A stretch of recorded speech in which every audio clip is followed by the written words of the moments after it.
Robert Schumann's Kreisleriana is a very strange and confusing work. It is a 30-minute solo piano piece set in 8 movements, alternating between fast and slow, in minor and major, full of jagged contrasts and abrupt transitions. This can partly be explained by the inspiration behind the piece, the fictional character Johannes Kreisler, a musician who experienced sharp swings between mania and depression, and who eventually succumbed to his mental illness. We can also see connections to Schumann's alter egos, Florestan and Eusebius, who were respectively outgoing and reserved. However, it can still be difficult to figure out how all the music ties together, so today I'll be doing an analysis of the piece that reveals a number of recurring motifs and unifying patterns. The first motif I call the Ave Maria because it resembles Schubert's famous song, Ave Maria. In the original piece, the narrator sings a prayer to the Virgin Mary as a plea for help, a Hail Mary.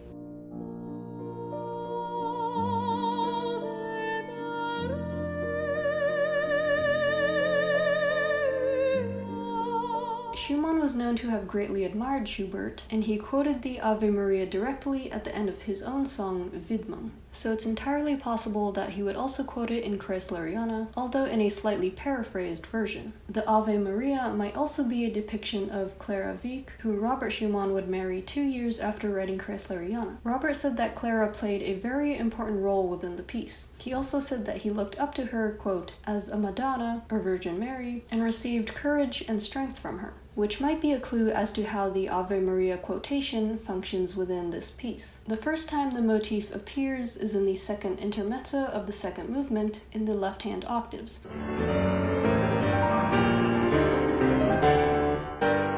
This movement is generally slow, but punctuated by moments of turbulence like this one. However, since the motif is so low in the register and the texture is so dense, it's barely even noticeable. The first time we hear it more prominently is at the very end of the second movement.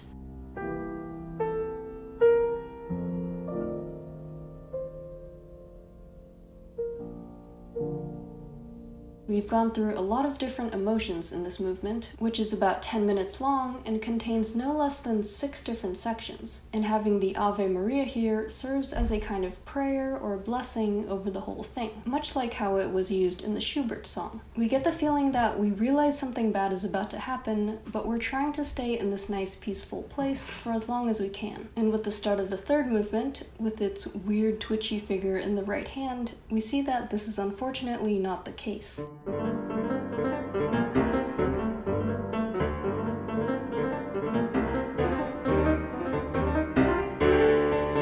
third movement is even more turbulent than the intermezzo we just looked at, and ends with a kind of emotional crisis. The transition out of the third movement is one of those very abrupt contrasts that I mentioned earlier.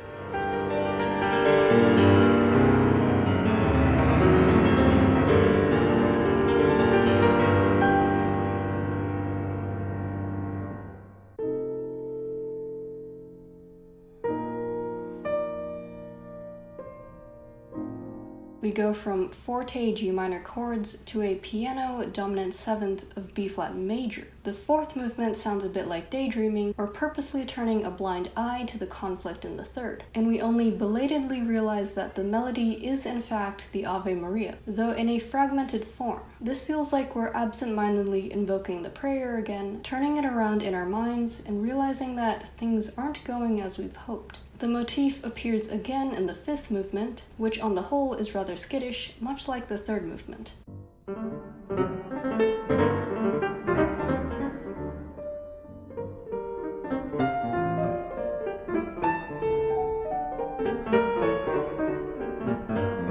However, in this section, we have a moment of genuine determination, an ascending chromatic scale in the right-hand thumbs, and the Ave Maria bursts out at the top, again as a sudden moment of hope or a desperate plea for help.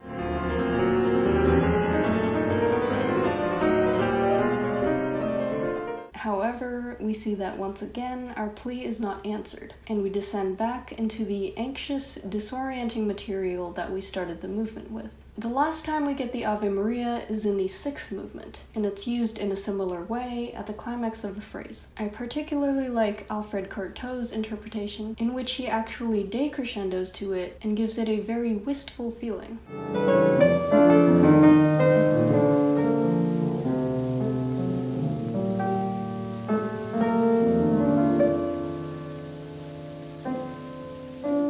get the impression that this sixth movement is the final barrier before our downfall, and the very ending of this movement has a chilling chromatic alteration that foreshadows the next movement.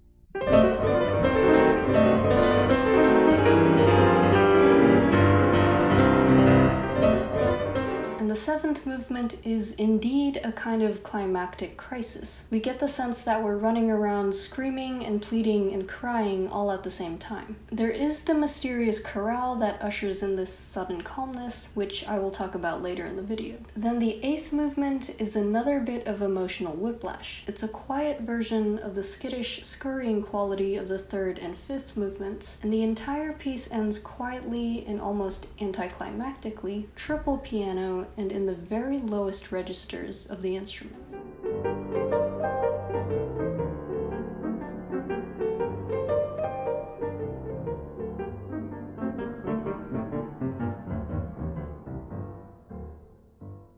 Again, I'm leaving out the middle two sections of this movement, but in considering the role of the Ave Maria, overall our hopes have not materialized and nothing is here to save us. The next motif that we're going to look at is the scale degree 5-6-5 motif, meaning that whatever key we're in, let's say D minor, we have the 5th, 6th, and 5th notes of the scale, so in this case A, B flat, A. We hear this motif in the first movement, where the sforzando on the highest note gives it a particular longing quality, as if it's trying to reach up and grasp onto something. We then see it expanded to the interval of a third, and with more of a dreamy feeling.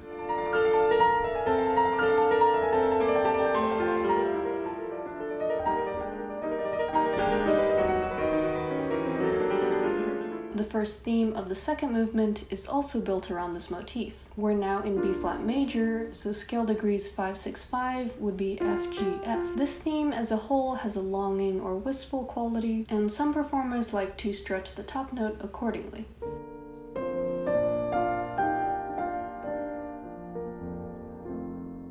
Now, skipping all the way to the seventh movement, we get this motif in the alto voice in a very beautiful, seemingly spoken passage. We're still on the same scale degrees. In G minor, 5-6-5 is D, E flat, D, but the accent or metric emphasis has shifted to the third note, which I think makes it sound a bit more fatalistic, in line with the rest of the movement.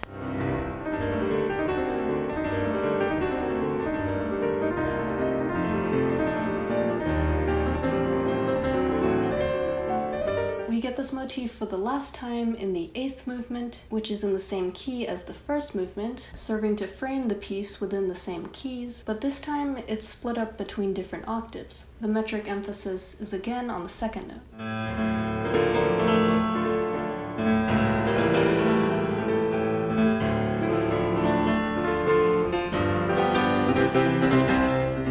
This section stands out within the rest of the movement as being much more lucid, the other sections being a sort of ratty creeping about or a sort of hazy drunkenness, so it makes sense that we would have a final restatement of this longing motif, except here, when it's played forte and in this register, it becomes quite tragic. Similar to the Ave Maria motif, the use of a recurring melody creates a sense of not only unity, but also of progression, of something developing and changing in a narrative storyline. Now we're going to look at some similarities between the different sections of each movement. The opening section of the third movement has its melody in the left hand, except it's punctuated by these low 16th notes. These extra notes make the melody sound slightly uneven, as if it's limping or dragging its foot.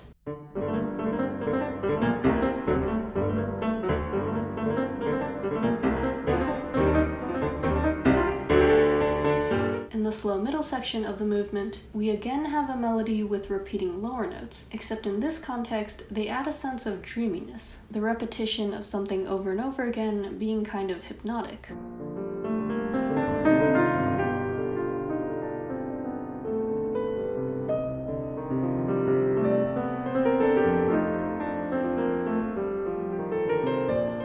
This kind of textural connection might not be something you hear as clearly as the recurring melodic motifs, but when you analyze the work, it becomes apparent as a very subtle feature that creates cohesion and unity. One of the strangest moments in this very strange piece is the ending of the seventh movement. Most of this movement is very fast and has a relentless sense of forward motion. However, all of that comes to a halt in the slow chorale, and it seems like these two sections have nothing to do with each other. But upon closer inspection, we find that they both use the same fundamental rhythm of short, long, long, long. If you boil down the opening of the movement and only look at the notes that are emphasized, you get 16th, quarter, quarter, quarter. And the chorale is simply 8th, quarter, quarter, quarter. You can hear this especially clearly in Grigory Sokolov's performance.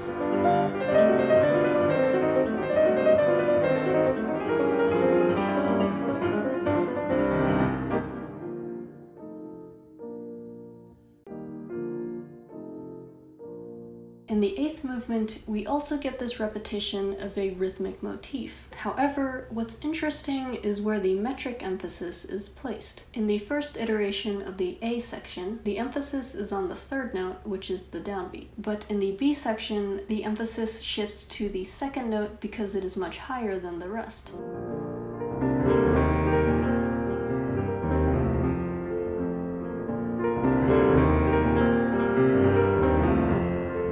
So when the A section comes back, many performers will now shift the accent to the second note as a response or a consequence of the B section. This complements the left hand, which has also gotten rhythmically displaced and often does not fall on the downbeat as it is, quote, supposed to.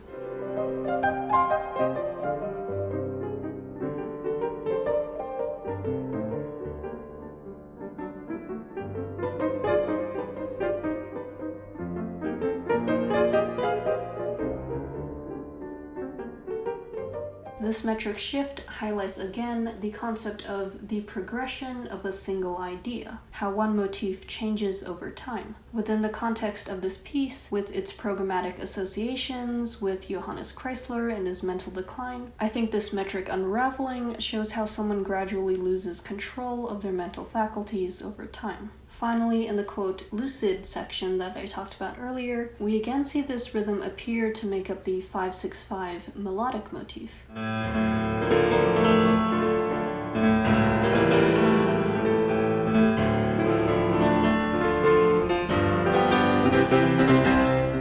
So I hope this analysis has made a bit more clear how, although Kreisleriana is made up of many sharp contrasts, it is also very well unified. And these melodies that come back over and over again, and the rhythms that hold across different sections of a movement, not only tie the work together, but also give it a sense of growth or forward progression. That's it for now. I hope you enjoyed, and I will see you all next time.